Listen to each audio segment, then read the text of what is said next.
Alrighty everyone, welcome back. It is now January 27th of 2025, and it looks like Meghan Markle continues to lose her marbles at this point because we know that there's a lot of things going on right now between herself and Netflix and her upcoming series with Love Meghan, along with her overall status within Hollywood that is really falling apart right now.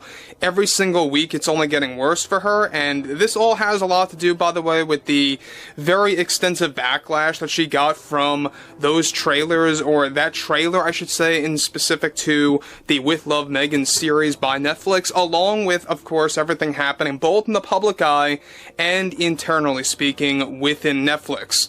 This is Mike Zero. Subscribe if you're new and like this video to see future updates. You can also follow me at Mike01. I thank you all so very much for the great and kind support.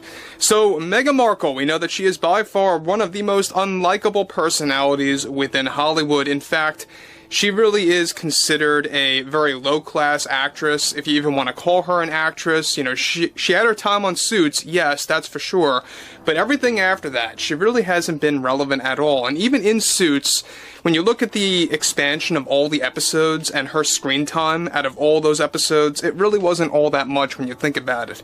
But what's really interesting here has a lot to do with what's been going on between her behavior after getting fired in the best way possible, and we'll talk a lot more about this because this is really beginning to really cement in when it comes to Hollywood having this slow turn of the tide in response to this big cultural shift, not just in the States, but also around the entire globe.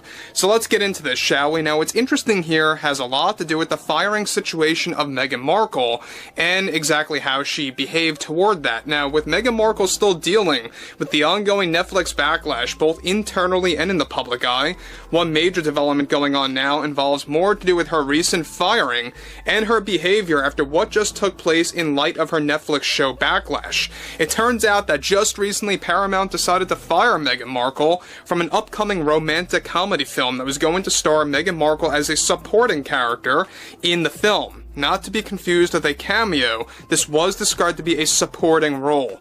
The main reason why Meghan was fired and axed from this project had to do with both the Paramount studio executives, of course, learning about her behavior over at Netflix and just how demanding that she can be, and also how she was pushing for a higher payout with Paramount. The agreed upon payout for Meghan Markle revolving this movie was going to be, get this, $14.5 million. Meghan wanted that bumped up to $29 million. For various reasons. Meghan's complaint was that she believed that she was being paid far too less for a supporting role in a massive, quote-unquote, romantic comedy film, where she was going to play one of the friends of the main character. That is yet to be cast, by the way. Now, casting for the main character is not complete yet, however, Meghan's character was finalized, and they were set to begin filming by this summer.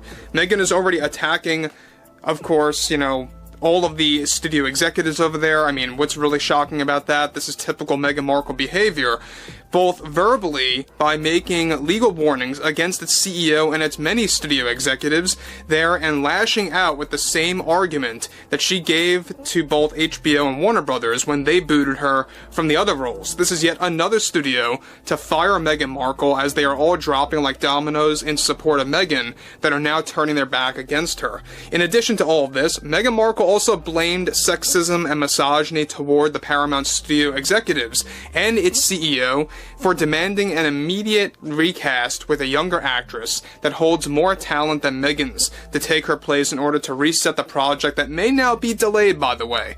Now guys, before I move on, let me just say one thing. I think it was a very cool move by the CEO of Paramount, the many executives over there, the board, for getting a younger, more talented actress than Meghan Markle to take the lead as a supporting actor, or supporting character, I should say, in this movie to the main one. Now, the fact that she was even in this role, the fact that she was even in this project as a supporting character, and we're going to talk about the screen time in just a couple of seconds from now. This was not a cameo. This was not like a thing where she shows up for 30 seconds or even 2 minutes. She was really going to be embedded in this movie as one of the side characters, alright? This was basically going to be, you know, kind of like a version of Bridesmaids, sort of. That's basically what they were going for. That's what Paramount was really going for in this movie. Honestly, I think that romantic comedies in 2025 aren't really doing well anymore. We'll talk more about that as well, and what the market value of that is, but regardless, however, the new film is going to be announced next month by the studio, and Meghan's name will no longer be attached to the upcoming teaser trailer. Another surprising overall rehash of all of this and why the CEO decided to fire Meghan from this role was that they eventually believed that she was getting too much screen time, and they saw this as a risk. Given how unlikable Meghan has become, she had around, get this, 30 minutes of screen time for this movie that was aimed to be around 2 hours and 45 minutes long. So let me just say one thing about this. I'm not against Paramount right now. They've been doing some great things, by the way, with Sylvester Stallone and Tulsa King, so props to them. But they have made mistakes before in the past, and I think one mistake that you can make with a movie like this is making a romantic comedy into nearly a 3-hour film. Alright, now yes, I get it, credits are, a part of the running time of a movie, we all know that, everyone's known that for a very long time now, but still, 2.5 hours, 2 hours and 35 minutes even, that's pretty long in 2025 for a rom-com, especially one that may or may not be successful. But moving onwards, this film is set to star both major A-list actors and actresses as well as unknown ones. Meghan got so argumentative after this decision if you will, was made that she is now also warning to make a legal case against the show and of course against the senior management team handling the show over at Paramount, along with the board of directors, for giving the overall proposal from the CEO a green light. This is the third studio in Hollywood now in a row to have either fired Meghan Markle or canceling her from a very expensive project that is aimed to be a very successful romantic comedy film, either for streaming or in theaters. Now look, they're still trying to figure out if they want this to go direct to home, direct to streaming, a digital release if you will, call it what you want, or if they want to put this out there in theaters, alright?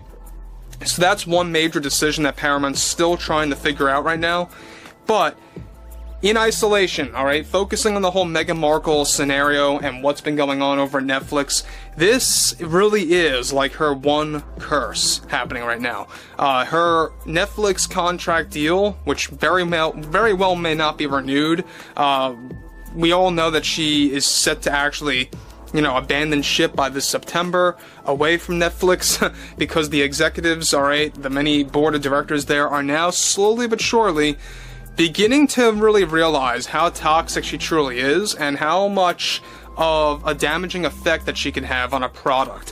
Whether it's a movie or a TV show, it doesn't matter. It really does alter the face of your image, the image of your business. So, like I say, I think that Paramount made a fantastic move.